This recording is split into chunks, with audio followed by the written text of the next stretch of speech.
নমস্কার বন্ধুরা, স্বাগতম ইডিএক্স লার্নিং এর একটি নতুন ভিডিওতে। আজকের এই গুরুত্বপূর্ণ ভিডিওটি বিশেষভাবে তাদের জন্য যারা নবম দশম শ্রেণীর বাংলা বিষয়ের প্রস্তুতি নিচ্ছেন। অনেকের মনে প্রশ্ন থাকে যে এই নবম দশম শ্রেণীর বাংলা বিষয়ের প্রস্তুতির জন্য কোন বইগুলো পড়বো, হ্যাঁ? কোন বইগুলো পড়বো? সাহিত্য আর সাহিত্যের ইতিহাস এবং ব্যাকরণের জন্য কোন বইয়ের কোন অংশগুলো পড়া দরকার এবং আরো অনেক কিছু। এবং বইগুলো কিভাবে সংগ্রহ করব এবং সাহিত্যের ইতিহাস ও ব্যাকরণ অংশের জন্য কোন বইগুলো বেটার হবে পড়ার জন্য, সেই যে প্রশ্নগুলো, এই প্রশ্নগুলোর উত্তর এই ভিডিওতে পাবেন। তাহলে চলুন ভিডিওটি শুরু করা যাক। তো দেখো, যে বাংলা বিষয়ের যে প্রস্তুতি, এর আগের ভিডিওতে আমি বাংলা বিষয়ের সিলেবাস এবং আরো অন্যান্য তথ্য সম্বন্ধীয় যে ইনফরমেশন গুলো, সেগুলো আমি আলোচনা করেছি। তো আজকে আমার যে বাংলা বিষয়ের যে বইগুলো, আমরা কোন টপিকের উপর কোন বই পড়তে হবে না হবে, সেই বিষয়গুলো আমি আলোচনা করব। ভালো করে ভিডিওটির শেষ অবধি দেখুন। প্রথমে আসি যে বাংলা বিষয়ের যে প্রস্তুতি, সেই প্রস্তুতি কিভাবে নেবেন আপনি। প্রথমেই আপনাকে বোঝা দরকার যে বাংলা বিষয়ের যে দুটি গুরুত্বপূর্ণ অংশ, একটা হলো যে নবম দশমের ক্ষেত্রে এই কথাটা বলছি যে নবম দশম এসএলএসটি নবম দশমের ক্ষেত্রে বাংলা বিষয়ের দুটি মেইন জিনিস।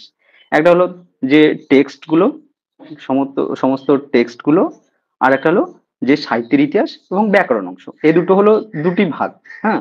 এবং সাহিত্যের ইতিহাসের জন্য প্রবন্ধ, কবিতা, ছোট গল্প, নাটক, এই সবকিছুই গুরুত্ব সহকারে কি হবে পড়তে হবে, আমাদের গুরুত্ব সহকারে পড়তে হবে। এবার দেখো, আসি যে কোন বই পড়তে হবে আমাদের। এই টেক্সটের জন্য কোন বই পড়তে হবে, আর ব্যাকরণ এবং সাহিত্যের ইতিহাসের জন্য কোন বই পড়তে হবে।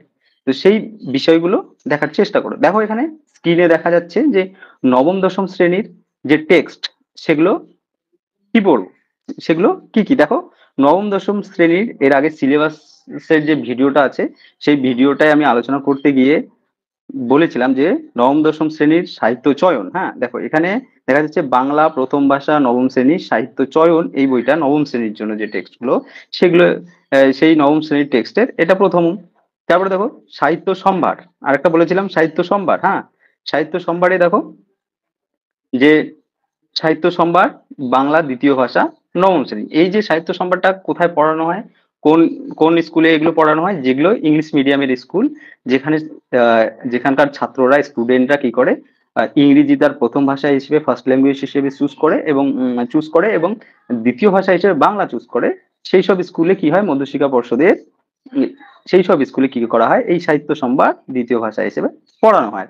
আর সাহিত্য চয়ন বাংলা মিডিয়ামের স্টুডেন্টের প্রথম ভাষা হিসেবে পড়ানো হয়। আর এই যে প্রফেসর শঙ্কুর যে ডায়েরি সত্যজিৎ রায়ের, সেটা পড়ানো হয়। এই গেল হলো ক্লাস 9 এর টেক্সট, হ্যাঁ। এটা এখান থেকে প্রশ্ন আসবে এবং ভালো করে প্রত্যেকটা টেক্সট একদম দেখে দেখে খুঁটিয়ে খুঁটিয়ে আমাদের কি করতে হবে, পড়তে হবে। এবার গেল এটা 9 এর। এবার আসি আমি ক্লাস 10, হ্যাঁ, দশম শ্রেণীর যে টেক্সট গুলো, সেই সম্পর্কে আসি। দেখো, বাংলায় যেমন নবম শ্রেণীর ক্ষেত্রে বাংলায় যেমন প্রথম ভাষা সাহিত্য চয়ন, বইটার কালারটা দেখতে পাচ্ছ। তার আগে নাইনের বইয়ের যে কালার গুলো, সেগুলো দেখে নাও। এগুলো হলো ক্লাস নবম নবম শ্রেণীর। এবং এই যে টেক্সট গুলো এখন দেখতে পাচ্ছ, সেগুলো হলো দশম শ্রেণীর টেক্সট, হ্যাঁ। দেখো, প্রথম ভাষার ক্ষেত্রে সাহিত্য চয়ন প্রথম ভাষা দশম শ্রেণী, এই বইটা পড়তে হবে। এবং সাহিত্য সম্ভার ক্লাস 9 এর মতোই, সাহিত্য সম্ভার দ্বিতীয় ভাষা দশম শ্রেণী, এই বইটা পড়তে হবে। এই বইগুলো কি হয়, পাওয়া খুবই মুশকিল হয়ে যায়, সাহিত্য সম্ভার গুলো। তো এই বইগুলো, সাহিত্য সম্ভারের বইগুলো যদি আপনারা পিডিএফ পেতে চান, তাহলে ডেসক্রিপশনে দেওয়া আমার যে টেলিগ্রাম গ্রুপ আছে, হোয়াটসঅ্যাপ গ্রুপে নয়, টেলিগ্রাম গ্রুপ যে আছে, টেলিগ্রাম যে চ্যানেল আছে, সেই চ্যানেলে যুক্ত হয়ে যান। সেখানে বইগুলো আপলোড করা আছে, পিডিএফ গুলো সেখানে আপনারা কি করতে পারবেন, অ্যাক্সেস করতে পারবেন। তারপরে এবার দেখুন যে কোনি কোনি পাঠ্য আছে ক্লাস 10 এর দশম শ্রেণীর যে পাঠ্য কোনি, সেটা পড়তে হবে। এই যে দেখো, তিনটে বই আর নবম শ্রেণীর তিনটে, এই 6টা হলো মোট টেক্সট।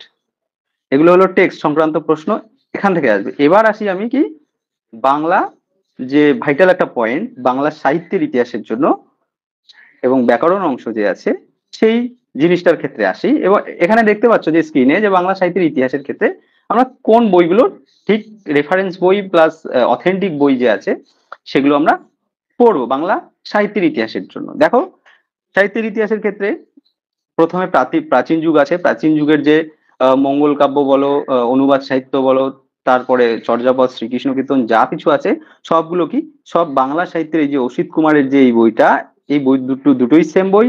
এখানে কালারটা আলাদা তাই আমি দুটো তুলে ধরেছি, কারো কাছে এই লাল কালার এটা কালার থাকতে পারে, কারো কাছে এই এই ডিপ নীল যে আছে ডিপ ব্লুটা সেটা থাকতে পারে, তাই দুটোই এখানে তুলে ধরেছি। তো এই অসিত কুমারের এই বইটা পড়লেই হয়ে যাবে। এখানে যে চর্যাপদের মানে প্রাচীন এবং মধ্যযুগের যে সাহিত্যের ইতিহাস এবং আধুনিক যুগের সবগুলো কি ভালো করে আলোচনা করে দেওয়া আছে। তার সঙ্গে কেউ যদি এক্সট্রা ভাবে আরো পড়তে চাও সেক্ষেত্রে সুকুমার সেনের এই বইটা, বাংলা সাহিত্যের ইতিহাস, এবং দেবেশ আচার্যের যে বইটা আছে সেটাও পড়তে পারো।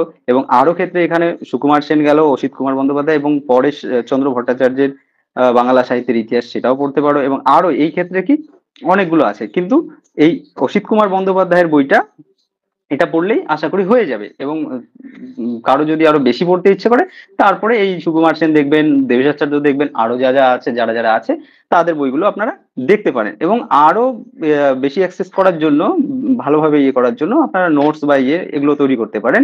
কিন্তু অত কিছু লাগবে না, শুধু বাংলা সাহিত্যের যে সম্পূর্ণ ইতিবৃত্ত যে ডক্টর অসিত কুমার বন্দ্যোপাধ্যায়ের যে এই বইটা, modern book of agency private লিমিটেডের যে বইটা, এইটা পড়লেই আশা করি বাংলা সাহিত্যের যে ইতিহাসের যে তোমার সিলেবাসে যা যা আছে সমস্ত কিছু এখানে পেয়ে যাবেন। তা আশা করি বোঝাতে পারলাম। বইগুলো দেখে নিন, এখানে বইগুলো স্ক্রিনে দেখা যাচ্ছে ভালোভাবে। এবার আসি কি ব্যাকরণ এবং নির্মিতি অংশে আপনারা কি কি পড়বেন এবং কি কি বই কোন কোন বই পড়বেন। দেখো এখানে যে বাংলা উচ্চতর বাংলা ব্যাকরণ, বাংলা সাহিত্যের স্টুডেন্ট হয়ে এই ব্যাকরণের আমরা নাম শুনিনি এমন কেউ হয়তো এখানে নেই। বামনদেব চক্রবর্তী এই বইটা খুবই অথেন্টিক ব্যাকরণের ক্ষেত্রে, তাই এই বইটা পড়বেন। এবং তার সঙ্গে কি পড়বেন, যে বাণী সংসদের যে নবম এবং দশম শ্রেণীর কি পাওয়া যায় বাংলা ব্যাকরণ ও রচনা প্রসঙ্গ, সেই বইটা কি করবেন, এই বইটাও পড়তে পারেন। তার সঙ্গে রামেশ্বর সয়ের থেকে কিছু জিনিস পড়তে পারেন। এবং এই যে বাংলা সহায়িকা দেবাশিস মৌলিকের যে বইটা আছে সেই বইয়ের যে শেষ অংশে যে ব্যাকরণ অংশটা আছে, ব্যাকরণ এবং নির্মিতি অংশটা, সেই অংশে টেক্সচুয়াল কিছু ব্যাকরণ দেওয়া থাকে। এই ব্যাকরণের ক্ষেত্রে আপনারা কি করতে পারেন, এই বইটার যে পিছনে টেক্সচুয়াল যে ব্যাকরণগুলো সেগুলো আপনারা ফলো করতে পারেন। আশা করি এই যে 4টে বই আছে তার সঙ্গে যদি আপনারা আরো বেশি ভাবে অথেন্টিক ভাবে জানতে চান বা পড়াশোনা করতে চান সেক্ষেত্রে বাংলা ব্যাকরণ ডক্টর সুনীতি কুমার চট্টোপাধ্যায়ের যে বইটা সেটা ফলো করতে পারেন। বোঝা গেল? ব্যাকরণ অংশে এই বইগুলো পড়লেই আশা করি হয়ে যাবে। এবং দেখো বইগুলো সংগ্রহ করবেন কোথা থেকে, আপনাদের নিজের স্কুল, এই যে আপনাদের আশেপাশে যা স্কুল আছে প্লাস আপনাদের বা পাড়ায় বা প্রতিবেশীদের যে স্টুডেন্ট গুলো ক্লাস 9 এবং 10-এ পড়ে তাদের থেকে আপনারা কি করতে পারেন, টেক্সট গুলো যে আছে নবম এবং দশম শ্রেণীর যে টেক্সট গুলো সেগুলো সংগ্রহ করে নিতে পারেন, বা আপনারা পিডিএফ পেয়ে যেতে পারেন, সেগুলো পিডিএফ গুলো প্রিন্ট করে আপনারা পড়তে পারেন। আর পিডিএফ গুলো পাওয়ার জন্য কি করতে হবে, ডেসক্রিপশনে দেওয়া আমার টেলিগ্রাম চ্যানেলের যে লিঙ্কটি সেখানে যুক্ত হয়ে সমস্ত পিডিএফ আপনারা কি অ্যাক্সেস করতে পারবেন। এবং আরো এবং আপনারা কি করতে পারেন, দোকানে গিয়ে এই বইগুলো কিনতে পারেন। এগুলো হলো বইগুলো সংগ্রহ করার।